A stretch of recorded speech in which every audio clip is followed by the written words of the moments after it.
I'm sure it will. See.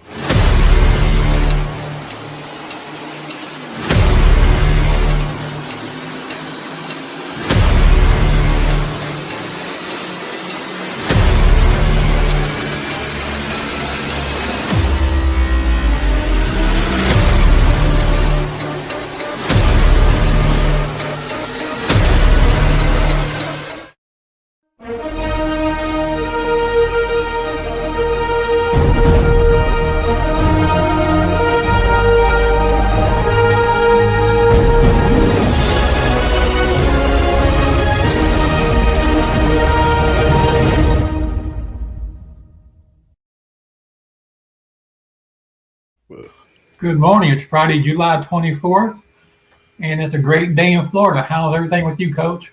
Oh, it's beautiful out here. We got another heat wave going on. We were like 117 yesterday.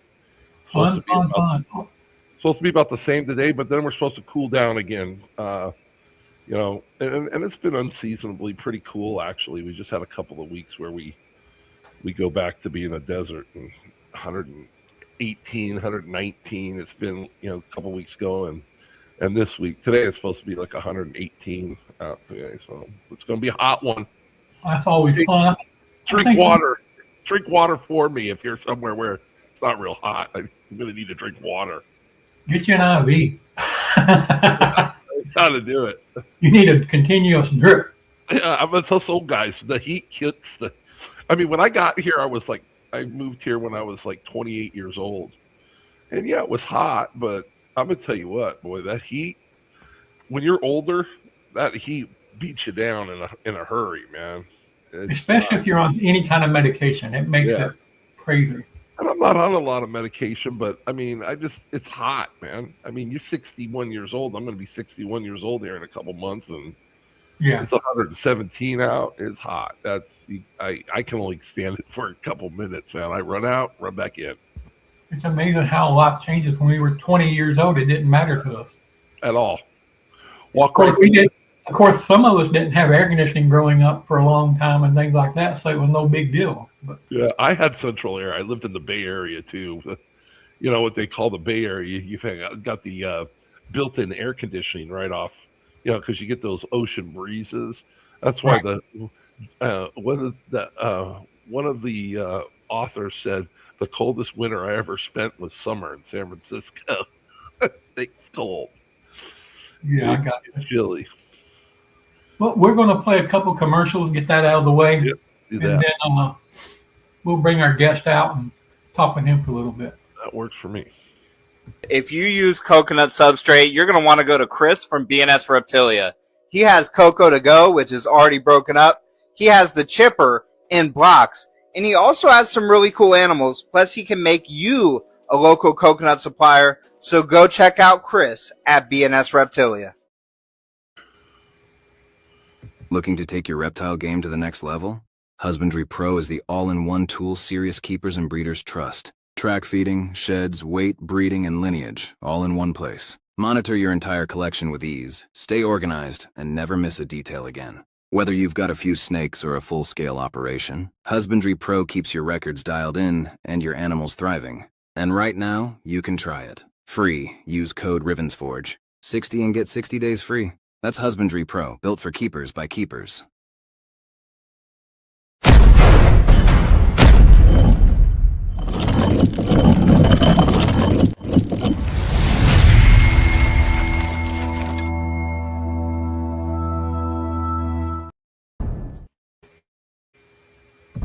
ReptileAds.com is the modern marketplace for buying and selling reptiles, amphibians, and exotic pets.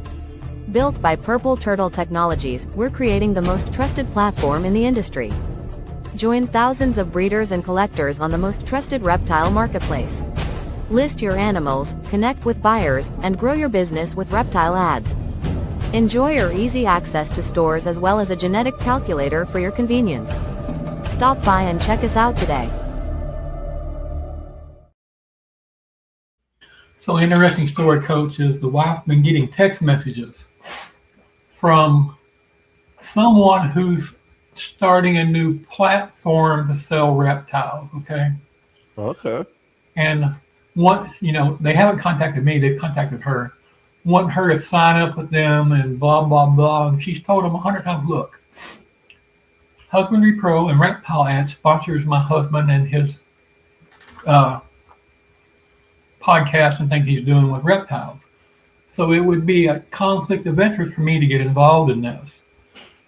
And it's got to be a scam when they keep pushing and pushing and pushing. Yeah. So I just thought about that when that ad was on, because I was with her yesterday for a little while she was working, and the guy was messaging, just left and right. And she's nice, she's not like me. Like, kiss my ass, go away, leave me alone. Yeah. Block. Yeah, for sure. But anyhow, we've got Wayne Rivera with Qball Morphs, very prolific breeder. Got lots of crazy projects going on, some very nice animals and things like that. One of the best in the business, in my opinion, and what he does. But we're going to have him out right now, and we're going to discuss some things going on with his son a little bit and take things from there. So if everyone will, welcome Wayne to the stage. Good morning, sir. Hey, good morning. How are you? Wonderful, buddy. How are you today? Not too bad. It's an early morning. This is probably the time I'm usually going to bed. Not really. Honestly, it's about the same for me. What part of the country are you in, Wayne? I'm in Oregon. Oh, all right. So you're over here with the West Coast. Me and you on the 7 a.m. Call here today. Yes. Yeah, y'all them West Coast boys, right? Yep, the West Coast boys, yep. Well, 38 Special sung a song about me. It's called Wild Eyed Southern Boys. I think it was 38 Special, right? Yeah. I think so, yes. Yeah. Yeah, I was in California. I lived there for the first almost 30 years of my life.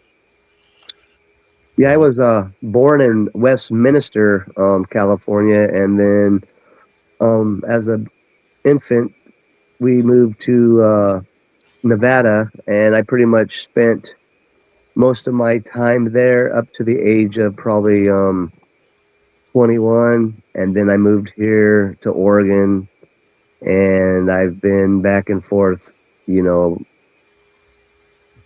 I never went back to Vegas to live, but I go back and forth quite often because that's my home, but I've been in Oregon the whole time. That's quite a difference going from Nevada to Oregon, right? Oh my God. Yes. It's like a 24-hour to an instant stop. So it was definitely a time adjustment for me. When you're living 24/7 and you move to some state that closes down at 7 o'clock at night, Hey. So it's like, yeah, it was definitely a different type of living situation. And totally, they got to roll the sidewalks up there, boy. Yes, they're not constant moving over there. They got to settle down a little bit. Yeah, for real. My daughter goes to UNLV. Okay. Doing her master's, so my daughter's living in Vegas, so I know what you're talking about, man. It's like, it's always, I go to visit and we're just hang out with her at her apartment and do family stuff. I'm not a gambler or anything, but it's always going. Always 7. Yeah, they don't slow down at all there at all. When I hear about the UNLV, I always think about Jimmy Valvano. Yeah. Yes. Yeah. So UNLV, the running Rebels. Man. Yeah. Oh, he had a good team. So you're out there in Oregon. Are you a Ducks fan in Oregon? So I am completely a Ducks fan. A lot of people will be like, "Oh, that sumbitch." But I'm more of a Ducks fan than a Beaver fan. But if the Ducks don't make it, then they would call me a platypus. Over to the beach. I got you. Yeah, I had a kid that I coached high school football for 20 years. I coached a kid pretty early on in my coaching career who has played football there for the Oregon Ducks and ran track for them as well. Okay. Well, Coach, I meant to tell you before, and I just thought of it. Because we were talking about players we coached before and things like that, and some didn't do anything, some did. I had one boy here in Pensacola that he went to church with us. I knew his grandmother and his sisters and things, and Coach Ball, and that was Josh Donaldson. Okay. So Yeah. I guess Yeah. I had nothing to do with him becoming great, though. Neither did I. This kid played wide receiver for us, but great kid. He's such a great kid, and I rooted for him. He ran in and represented our country in 2 Olympic games. Ran in the 110-meter high hurdles, made it to the final both times in both Olympics games. And Great. the first time he finished fifth in the world in the Olympics, Nice. fourth in the world the next time. One spot out of winning a Olympic medal.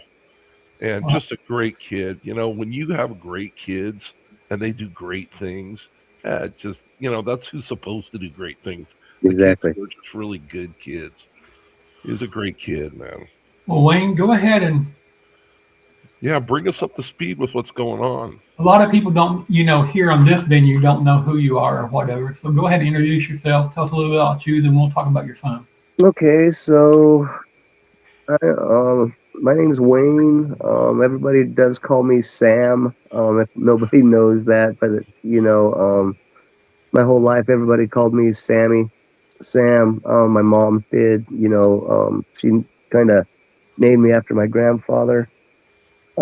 Anyhow, I'm just a guy, man, that is passionate about reptiles. Me and my wife always have been. We used to be USDA licensed, and we bred exotic animals from coatimundis to marmoset monkeys to wallabies to, name it. We did it. And then we ended up having children, and then our babies didn't like our babies, because we were spending more time with our real human babies, and so we had to make decisions to get out of the USDA license for the care of our animals. We didn't want them to lack the care because we had to take care of our own. Right. So we we got out of it, and then we had, like I said, we had children. My youngest, mine and Natalie's oldest, Quentin, came to me when he was about 6 years old, asking to do a school breeding project. He was in the snakes, big time, and Brian Barczyk was his idol. So he came up to me and was like, "Hey man, can we do a breeding project?" And I was like, "Okay." We talked to the mom, and Mom was like, "Well, if Dad wants to do it, you guys do it together." So we did it for 2 years without Mom. We started off with banana hypopies. That's where we it kind of set stone for us. We bred the things that we liked, albinos, all the weird stuff that a lot of people didn't like, the pinstripe, the jigsaws, bells, all the stuff that really was going on the out when we were kind of getting in. Those were the things we wanted to make. So we made those things. We made about close to 60 banana hypo pies or head hypopies, and did our first show. We sold about 40 of those things, which put us on the map a little bit, and it's just built from there. Everything we made, we put back into the business. I named it Qball Morphs because I built it for him. His name's Quentin, and we called him Qball. Yeah, that's cool. So really, this family thing that we have now, that's turned into, like, unbelievably, I'm blessed where we sit today as a breeder. I'm just thankful that we were, I guess, put under, I don't even know how to say it right, but the truth of the matter is, we had a lot of big breeders out there, kind of put me under their wing, guide me. I became friends with a lot of people out there that are so much friends today. And like you guys said, I've met a lot of great people that Yeah. that you know set me in the right ways, taught me in the just guided me instead of steered us the wrong direction. Let's say. So I'm just one of those guys that try to pass it forward, man. Right. Totally. Yeah, I think we all that are in this hobby, we all have some story of that, some breeder or somebody who was in the hobby pretty significantly already, reaching back down and helping you up. I mean, it's a great hobby. It just It is. It really is, man. There's some very very kind individuals out there. I mean, there's always a few um, bad apples in anything, but the majority of the sack of apples or potatoes you want to call, man, They're most good. They're good yeah, folks. Most of them. yeah, most of these people give you the shirt off their back. yes, I tell you what, exactly, yes, I I'm agree. so impressed because when I came into this, right, into the ball python portion when I started in 2013 with the ball pythons, um, the general consensus about people who kept reptiles were, oh, they're the outskirts of the of society, Of basically, society, right? yes, yes, yes, And then when you are in the hobby, you realize that, oh, that couldn't be further from the truth. It's just right, normal, regular, everyday folk that, you know, give an animal a chance that most people won't. So, right. Yeah. Yeah. For sure. Well, tell us about your son. We all.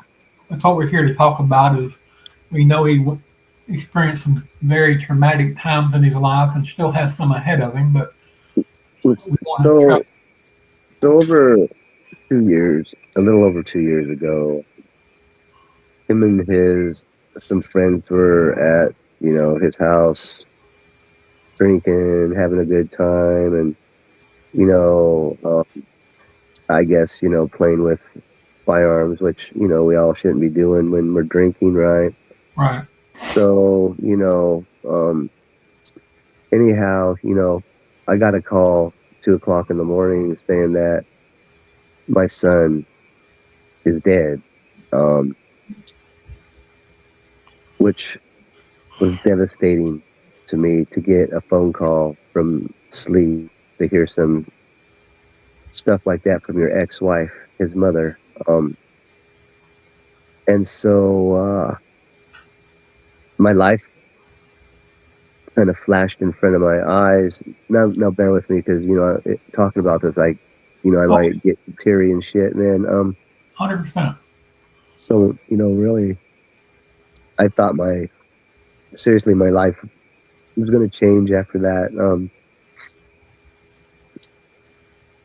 And I knew that with this news that I got, that I didn't know how things were going to go, honestly. But right then and there, I gave it all to God, mhm. all of it. Changed my whole life. Um, It's all right, brother. Crying's fine. I told him if he would give him back to me, man, that I would do everything in my power to change for the better, just everything, that I take the blame on myself. Yes, when I shouldn't have, because I had nothing to do with me, but I'm a father, and That's what we do. that's what we do. So I gave it all to him, man. And so I get a call back and say, hey, man, he's clinging to life. So I run, Yeah, it's a fighter. so I run to the It's a fighter. hospital That's awesome. and see him laying there, and I just give it all to him. They flew him to the best brain specialist surgeon hospital in the whole, they say, world, one of the best ones in the whole world. Right. So we get there, and I'm there, and they're telling me that he's not you know, he's going to be a vegetable or he's never going to come out. That, you know, we're going to have to make some decisions. And I was like, no, man, we're not.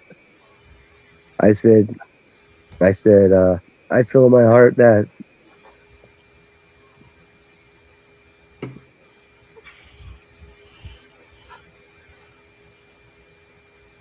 Well, that's not a decision that a father should ever have to make, for sure. For sure. I was like, man, I'm not giving up yet. You know, you got to give him a chance, baby. Give him a fight, man. And Sounds like the kid's a fighter, so I'd have given him a fight, man. Let him fight.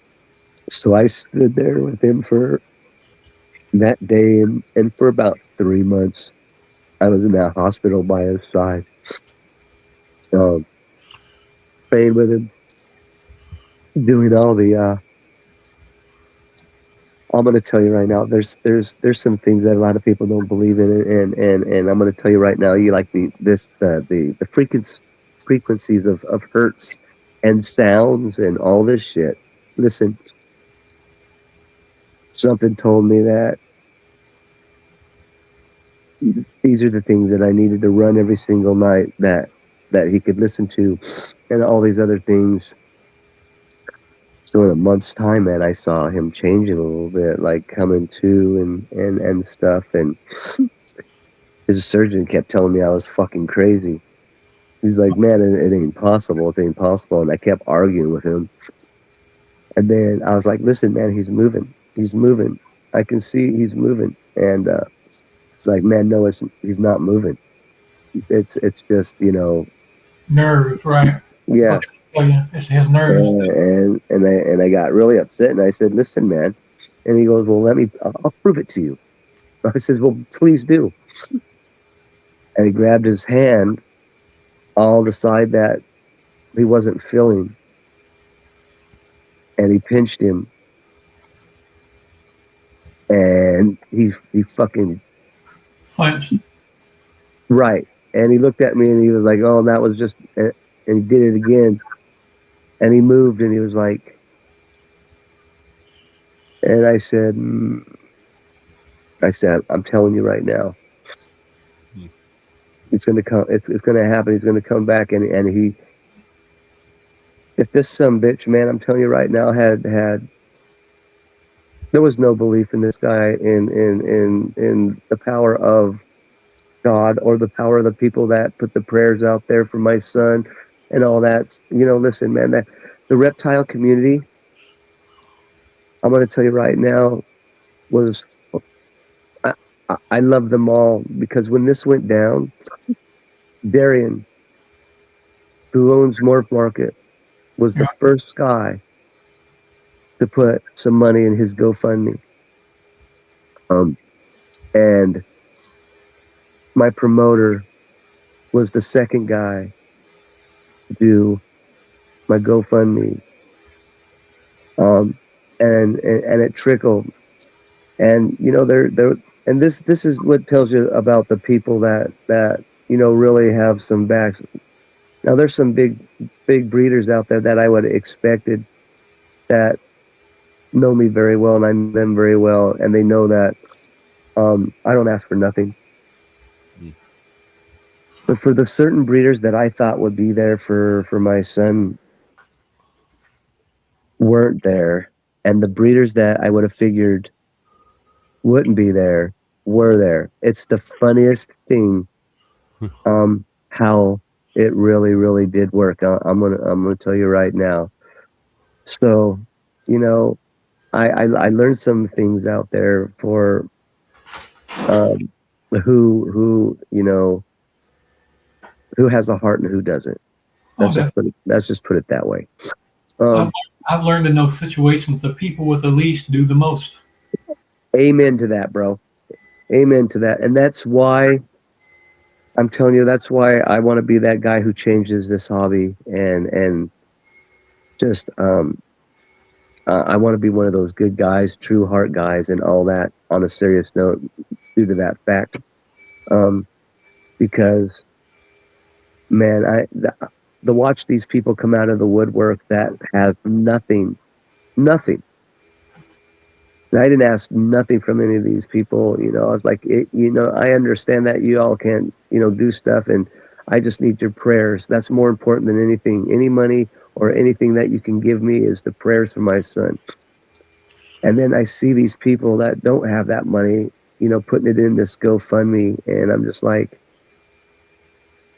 so I do that stuff anytime I see anything out there. I always put GoFundMe money in there for anybody that's having any issues, um, you know, family issues or somebody, just anything. It doesn't matter because of what they did for my son. Yeah. So to get back to that, is anyhow, this surgeon is telling, this ain't going to happen, this is as far as it's going to get. Well, to move it up today, 3 months being in that hospital, my son gained to walk, gained to talk, eat, do everything on his own. Now, was I there doing their job, training him? Well, I'll tell you, yes, I was. I did more work with him than the people that worked there and got paid for it. Why? Yeah. Because he was don't get this wrong, man, but he was just another person in there for a paycheck. That's how I look at it.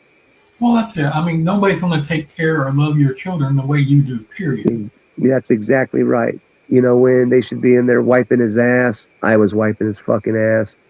When they should have been taking him to the bathroom, I was taking him to the bathroom. Believe me, I gave them hell.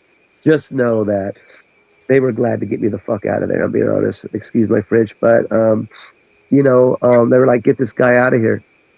They had a hard time doing that because, what I do for a living, it was hard for them to make me do anything, because I work with mental health and I work with, hospitals, and I work with all this stuff. So I know everything that goes on in these things. So I filed complaints. I did this, I did that. Believe me, they didn't want me there.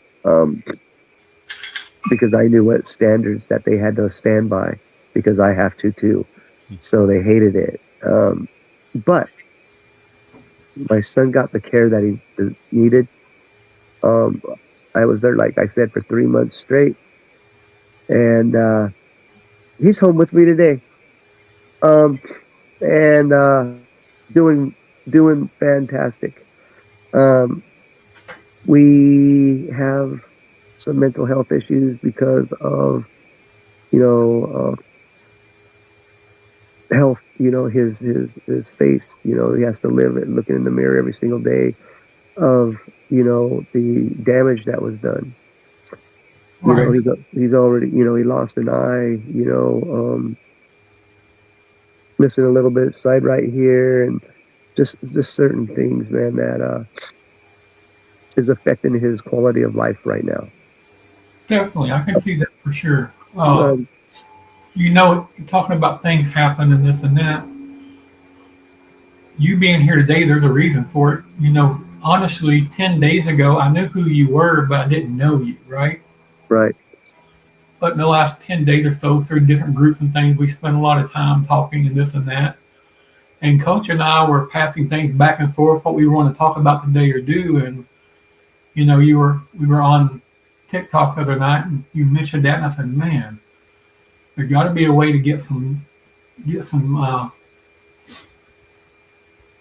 recognition, if you will. Probably not the right word, but At least get the word. Yeah, get the word out to as many as we can. And that's what we do. We want to be that positive influence in the world. We want to make a difference in positive ways in the community and things. So it just kind of was meant to be, because we were kind of in a little quandary. We were passing things back and forth, and nothing really rushed out and grabbed me, Coach. That's very much well appreciated, honestly. I don't, I've not really made it a big deal. I'm really kind of a quiet person when it comes to certain personal things like that. Other than that, I'm very vocal. You know that, right? I'm very vocal. I'm not scared to talk about anything, but that was just the one thing that Well, this is very personal. yes, and it's not something that I share very very much. But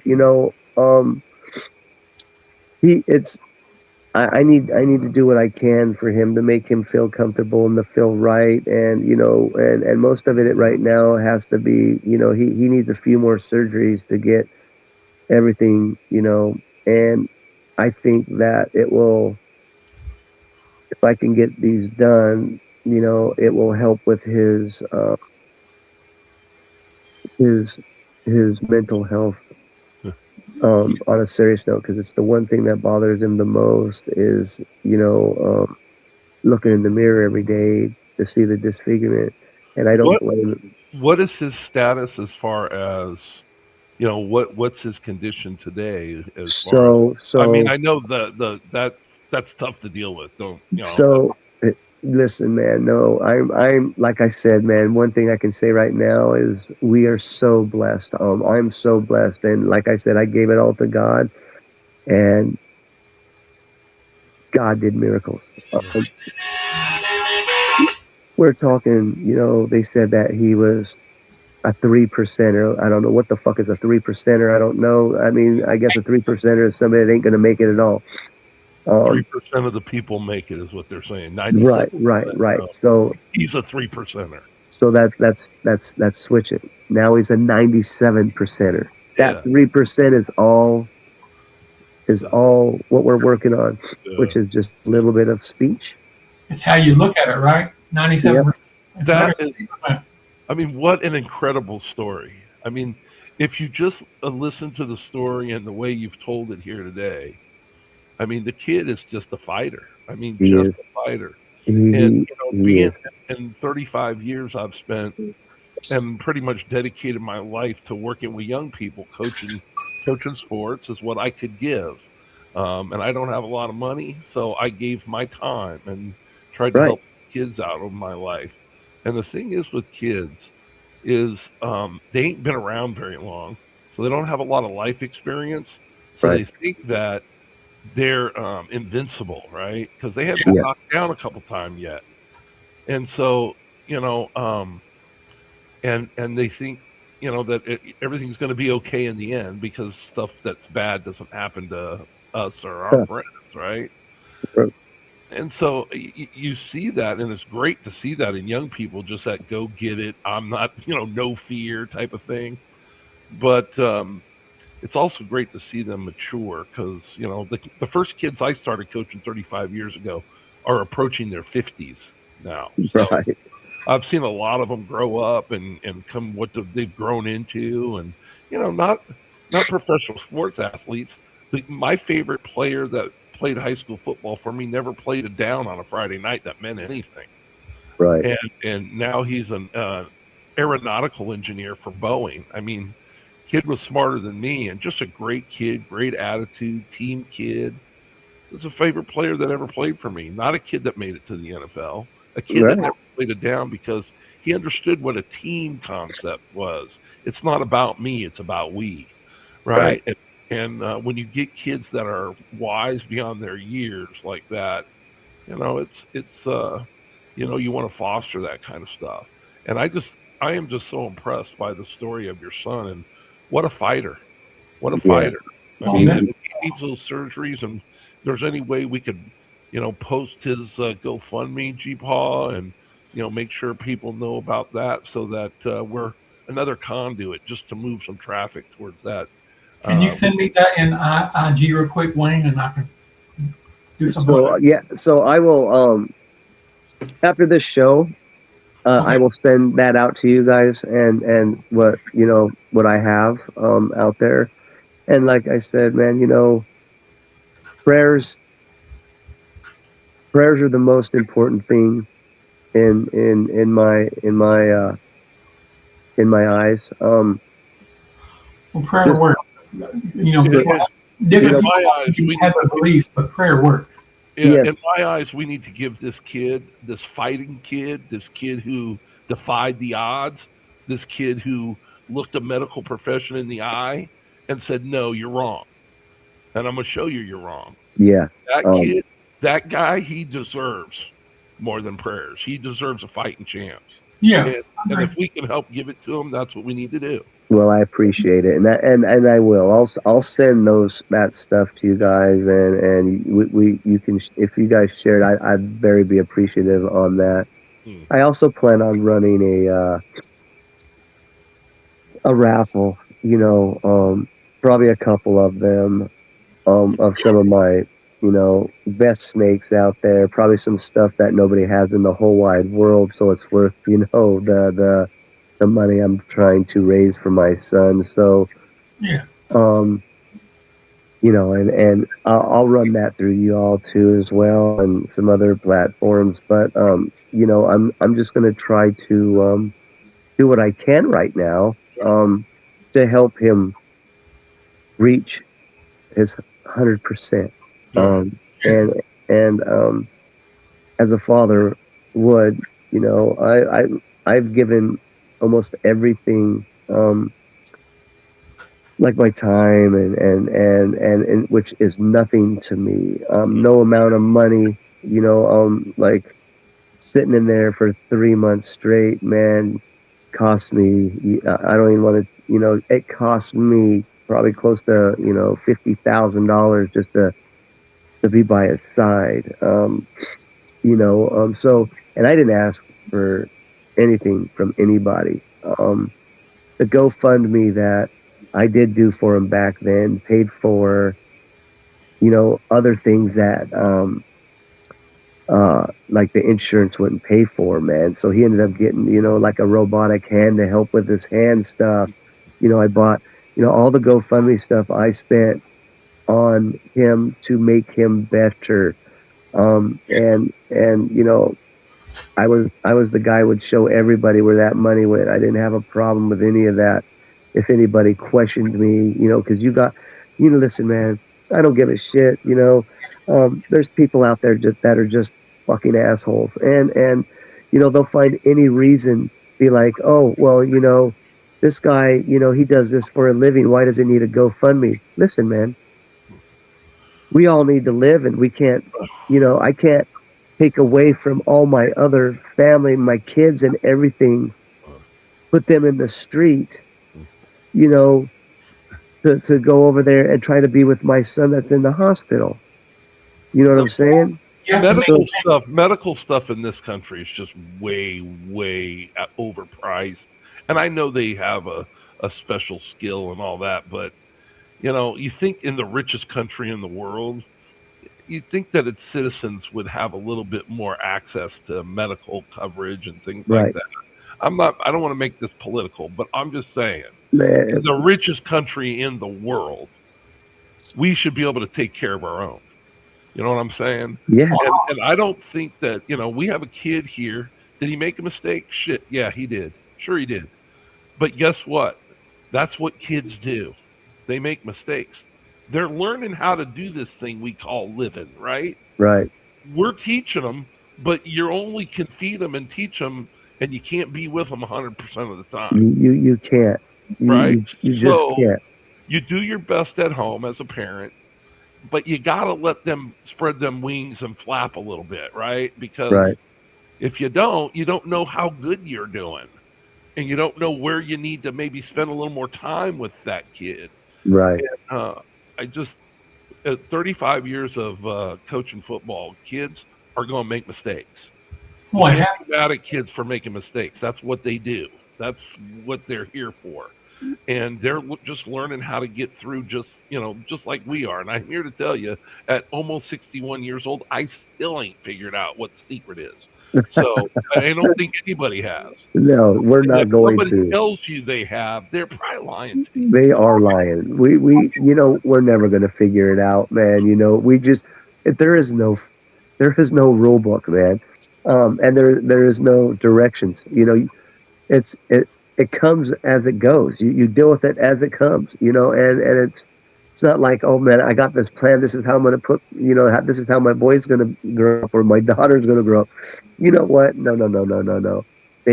They're telling us how they're going to grow up. We're learning through them how their directions are going, and we just try to guide them in the right way. You know what I'm saying? As a parent now of 3 adult people, I can tell you they taught me just as much as I taught them. Exactly. Darn straight. Darn Exactly. Yes. Exactly. Well, And you know, I this just whole, think we need to support the kid who's a fighter, and he doesn't let somebody tell him it's not going to happen. what is his quality? What's his quality of life day to day now, Wayne? What is he able to do? What does he enjoy? So here's the worst downfall of it all right now, is that my son has electrical and grand mal seizures that come on due to this accident.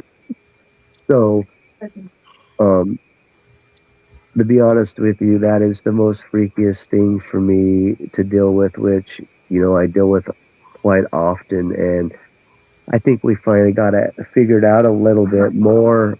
But you can, they don't really, even today, they don't really can understand the brain and the seizures. They have an idea, and they can.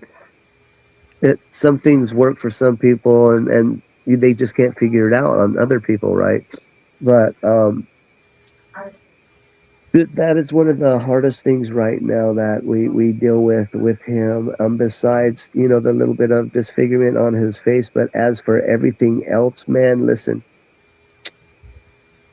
he gets on and he plays. This is how, like I said, he's 97% with us, man. Like you and I talk. He can talk. Not. I mean, I work with him vocally every day, but I'm telling you right now, from nothing to where he can completely, do sentences, and he can order his DoorDash. He can play video games. He can read anything. Like I say, 97%. Listen, God blessed me big time, and for what happened, for anybody, I'm telling you right now, I would not have the spirits that my boy has today if it was the roles were changed. I'm being dead honest right now. And I'm so fucking blessed to know that he has a beautiful, beautiful fucking outlook on life, even with all this stuff that happened, man. And I can cry again because most of us would fucking probably give up on life, man. Seriously, He's a going through fighter. this, Yeah, he's a fighter. man, 100%, he's a fighter. Fighters don't give up. No, There's no give up in them. They don't have that. he doesn't. And I want to say he gets that from me. Of course, I will. I want to take that. I do. But man, he's a fucking rock star. He's a rock star. How impressive that is. Oh, Yeah. well, I mean, some made a mistake, okay, but it's you don't judge a man by the fact that he gets knocked down. You judge a man by how he gets up. That's what my father used to always tell me. You don't judge a man by how everybody gonna get knocked down. Everybody gonna get knocked down. It's how you get back up. It's how you get back up. It's how you judge a man. And boy, I love his get up. He gets up. And wow. Why did every day, no exaggeration, as God looks down on me right now, every day he has this blessed app, and he gets on there every single day and does scriptures. Because he knows man, he's special. And that's what I tell him. I'm like, man, you're special. I said, I mean, there's a purpose for him, or he wouldn't be here right now. Oh man, I'm telling you, yes. And then I tell him, I says, I think it's because God's using you as an example, and maybe when it all comes back, you're supposed to go out there and talk about this, and let kids know it's not okay to do certain things, or whatever it is, there's I mean, you don't want to put pressure on a kid to be like, oh, you got to go do, amazing stuff now because, Oh, you know, right. Yes. but he's gonna. There's gonna be something in life here that it's gonna be like and it's gonna become very apparent. This is why he's still here, Yeah. and it's gonna be something, and we don't know what. But yeah, you know what? He's gonna should have a chance to have a quality of life like you were talking about, and have I'm the looking at, mental anguish of that whole thing is, now what really got to deal with at this point is, making him feel good about as good as he can feel about, himself. So, Right. Well, we talk about the chipper, the guy who has that. So I'm a distributor for that too. And Chris and Tony Thomas and Ken Masick, and I mean I can name some people out there, including Bob Fu, uh, uh, Canova, just like all these people out there that you know gave to my son. Um, they, you know, they hold a special, an extra piece of stuff in my heart, right? They just, yeah, they do. So, regardless of, the industry or, how I think about certain things, I'll never take that away. That'll never go away. Um,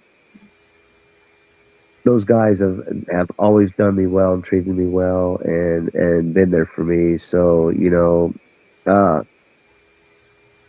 not all the big guys in this industry are bad people. That's all I got to say. yeah. well, But I mean, I've been in this hobby a long time, and I've known. I don't really know Bob Vu, but I know of him, and I think if you asked him, he would tell you he knows of me. And we didn't always see eye to eye on stuff, but Bob Vu has done a ton for this hobby. Whether we had a disagreement back in the day or whatever, that doesn't matter. It's under the bridge.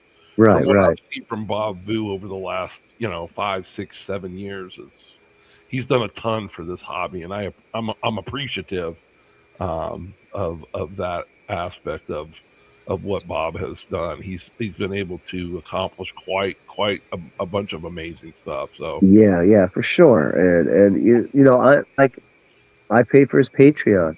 yeah. JKR's as well. Well, and it's Uh, guys like Canova and Bob Vu and some of these guys that legitimize this hobby. Really, you know what I mean? They make it seem like, okay, if these guys look like they're legitimate businessmen, they handle themselves as such, and yeah, like I said, it gives credibility, to where we're talking about that show that's coming out next week. right. It gives credibility to our hobby for sure. When we've got a lot of great people in here, so I hope that show doesn't just focus on 50, 60 years ago about smuggling reptiles. Like, I read that book already, The Lizard King. I already read that. I know that story. I I hope they show some part of this hobby, that's what it is today, in a positive light, because I think right. it should be shown in a positive. Lots of great people in this hobby. Well, I look at it like this. The hobby was all they can really say is this is how the hobby was created, and it doesn't mean that's how the hobby is today. Right. That's get right. So yeah, we might have done some weird ass, or not we, or they must have done some weird ass shit to get these animals in. Like they said, if this shit wasn't done, we wouldn't have the animals today. So I mean, nobody would have them because in a lot of situations they wouldn't be even on the earth anymore. that's what I'm saying. So there's pros and cons to everything, as we all know in life, right? And do we sometimes do stuff that is morally right? Well, maybe the fuck not. We're all, we all look of ways to make money, and sometimes it might be gangster, sometimes it might not be, and sometimes, at the same time, when it is a gangster, it's a monopoly, and the only way that monopoly is going to change is to spread it out. You know what I'm saying? So, of course, when you're importing or exporting animals you ain't supposed to have here. I mean, and I don't know why the reasoning is or what the reasoning is why they would do it, but the truth of the matter is now look at we got these kick-ass zoos. Not saying the Tiger King was a good example, but we have great zoos. So me and my promoter and my wife, we're friends with the guy here who in Oregon who has 2 zoos, man, one in Washington and one here. And listen, great guys, take good care of their stuff, and there's nothing, they don't do anything illegal. But again, we wouldn't have these animals here or these zoos here if we didn't get these things in the way they came in back in the day. See, and that's my thing. Most of the people in this hobby are real big on conservation, conserving nature and making sure that our children and our children's children will be able to look at a crested gecko. Because that may have, without this hobby, that may have not been possible for my grandkids to see. Right. Yeah, because they were basically gone. They were basically gone. And so I hope it kind of shines a light on some of that stuff too. Some of the great stuff that this hobby has done for the world. Right. And I just bring up one, like a crested gecko, but there's lots of species that it's done that for. They're propagating and making these animals in captivity now, and hopefully, if there's an issue in nature, I would think it'd be very easy to repropagate. Yes. Reptiles, right? You don't have to teach them how to be yes. wild. That's right. They just do it all the time anyway. And I agree with you 100% on that as well. Whereas you take a big cat out of the nature and you've gotten its food for him this whole life. Yeah, it doesn't know how to go track down something and hunt it down and whatnot. It doesn't know how to be a tiger in the wild. Whereas you take that snake, you take it out there to the wild, and it's pretty much it's going to know how to be a wild snake. Right. What I mean? Right. Well, I'm hoping. I think everybody's getting scared on this documentary for no reason. I think they're just, making it worse than what people are, trying to make it. I think what it's more about is how the hobby got started, which maybe will not have been the most pretty thing, but what it is today. Listen, it's just most of our past and anything we've done, we did it down and dirty originally. I mean, bottom line, our grandfathers and our fathers were pioneers in ways we can't even imagine today. You mind if I'm really say hi, Brian, my friend? Can I so you say hi? Here. This is my son Tristan. Say if you can see him, say hi. Hi Tristan, how you doing, brother?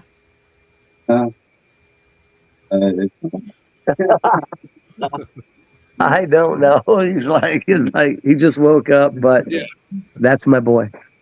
How old is he now? He gotta be good. He puts up with your ass. I know it. I'm telling you.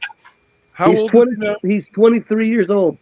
24. I mean 24. 24. Sorry. 24. Oh, my daughter's just turned 23 in February, so yeah, about the same age though. Yeah. So yeah, he's like, no, I'm not, buddy. He's like, I'm 20. Good for him. Yeah. So. For him. Yeah. I mean, I'm usually he doesn't want me to, but he let me show you guys. So I was like, thank you, son. Nothing wrong with that. There's a lot of people. So, but well, it's obvious he's a fighter and he came a long way, but he still has a ways to go.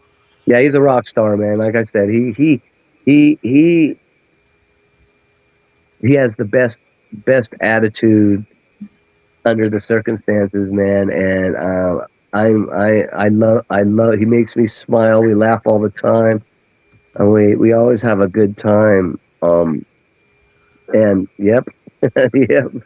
So man, like I said, I'm blessed by God. Yeah. We're all blessed by God, and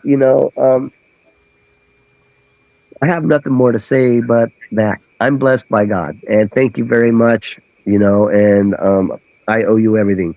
You know what I mean? That's it. Definitely.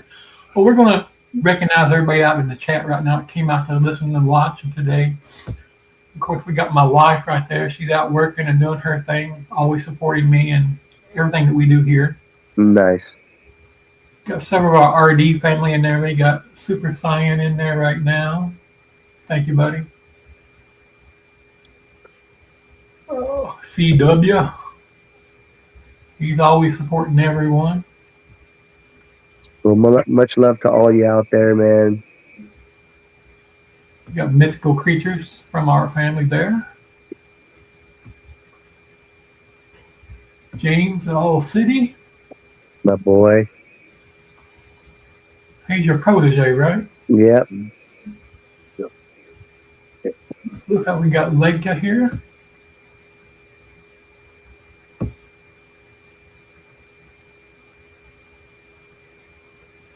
I know we have some more come in. John at Mission Morris. Great guy there as well. Appreciate you, buddy. Yes, he is. He's a great guy. A proud veteran. Thank you for your service. Mission Morphs. That dude supports everything, man. Look. See him everywhere. He's such a good dude. We got these folks here. Mofo family. Yeah. John and Jason and Jamie. We appreciate them. They're great supporters. They add a lot to the community as well. We have great folks in this hobby, man. Yeah, we do. Like I said, some of the best people I've met in my life, I've met through these little reptiles, man. It just amazes me. It does. That they really do come together when things are, just when people need it. I've just seen it so many times. And like I said, they've taught me. And like I said, I pay it forward when anybody else, is having a rough time if I can, just because they have for me, and I will always be there for them. When I say that I want to change the hobby for the good and all that, man, I'm dead serious as God looks down on me. Man, when I say I'd love to make it an even playing field, I'm dead. When I say these, I mean them sincerely. And as you know me, I hold no bars, man. I have no filter. I'm transparent, and I really don't give a crap what people think, man, because you know what? It doesn't affect me from one day to the next. Because this is my life. Right. I'm going to tell you, though, too, as a 60-year-old guy about to be 61, one of the things that I have learned in life is that it is very liberating, and you feel a whole sense of joy and a whole sense of newness when you finally stop worrying about what other people think. Yes. Finally stop worrying about, I got to measure myself by the Joneses or the guy next door or whatever. When you stop doing that, you're really free. You're really free, and you're really free to live your life and be a happy person. Don't worry about what other people think. Worry about what you think. That's all you need to worry about. The only one I try to impress is myself. Bingo. Yep, that is it. And I tell everybody, when I'm doing anything competition, no, I'm in competition with myself. That's right. I'm making what I like, what I want, working the projects I want to do. Yeah. I'm doing it for me. I do help others in the process, but the main thing is to do the things with them that I want to do, not what Wayne is doing or Coach is doing or whatever else. Exactly. I like to see what everybody else is doing, like all these new people I've met, and I'm just like, flabbergasted. I'm like, wow, y'all got some cool ass stuff, man, and I'm impressed. And that's the one thing about me too, man. I'm not scared to tell somebody that's been doing it for 2-3 years, like, holy shit, buddy. I mean, where did you come from? You should get the recognition for this, and some of these breeders that are coming in that are really, really passionate like me aren't getting the recognition for that stuff. And that's another thing that I try to do is like when I say a level playing field, man, if I know you and you're a part of me, I'm going to give you all the recognition I possibly can if you deserve it, believe me. Because those guys gave it to me, and I'm going to pass it along. Rather, maybe some of those guys don't want me to or not. Listen, like I tell you, I don't care. I'm my own person, and no one controls this guy right here but me.